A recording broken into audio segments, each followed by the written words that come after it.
যেন এই গুলিটা থামানোর চেষ্টা করা হয়। আমরা আমাদের সন্তানদের রক্ষা করার জন্য এসেছি, কারো বাপের প্রয়োজনে আমরা এখানে আসিনি। আমাদের সহকর্মী এই সুপ্রিম কোর্ট বারের আইনজীবী আখি আকান্ত, তাকে আমরা সবাই চিনি, সেখানে নিয়মিত প্র্যাকটিস করে। তার স্বামীর কথা সে পরিচয় দিচ্ছিল যে একদিনও গলা উঁচু করে তিনি কথা বলেননি। শেরপুরে ছিলেন, তার সন্তানকে স্নান করাচ্ছিলেন দুপুরবেলা, 100 পুলিশ এসেছে, তাকে ধরে নিয়ে গেছে, গায়ে কাপড়টা দেওয়ার সুযোগ দেওয়া হয়নি। কেন নেওয়া হয়েছে জানেন?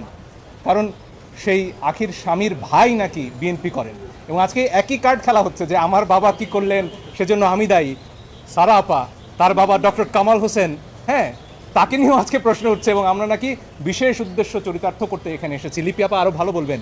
সেদিন সকাল 9:15 যেদিন কালকে আমরা তো পিটিশন দায়ের করলাম, লিপি আপা বললেন যে বাচ্চারা তো ডাক দিয়েছে রাস্তায় নামার, এদেরকে তো আবার গুলি করবে, আমরা কি কিছু করতে পারি না?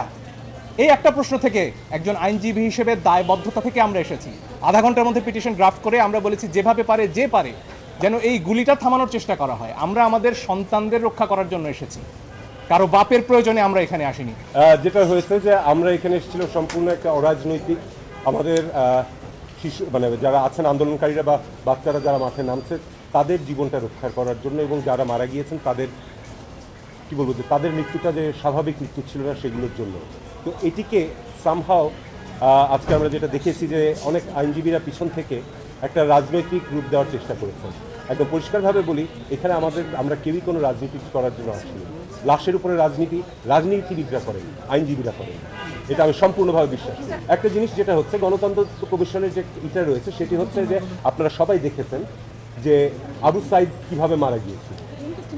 আবু সাইদ যখন মারা গিয়েছিল তারপরে যে এফআইআরটা হলো সেটাতে বলা হলো যে জনগণের ছোড়া ইতে উনি মারা গেছেন। এর ফলে আমাদের নাগরিক সমাজের মধ্যে একটি অনাস্থা তৈরি হয়েছে যে এই তদন্তটা ঠিক হবে কিনা, এবং এই ঘটনার সাথে ওগুলোকে মিলানোর কোনো স্কোপ নেই। এবং আমাদের যে জুডিশিয়াল কমিটি হয়েছে 1 সদস্য বিশিষ্ট, সেটি হয়েছে প্রথম দিনের 6 জনের জন্য। বাকি সবগুলোকে কীভাবে হলো সেই বিষয়ে জনতার কাছে একটা দায়বদ্ধতা নিয়েই এই কমিটি হয়েছে।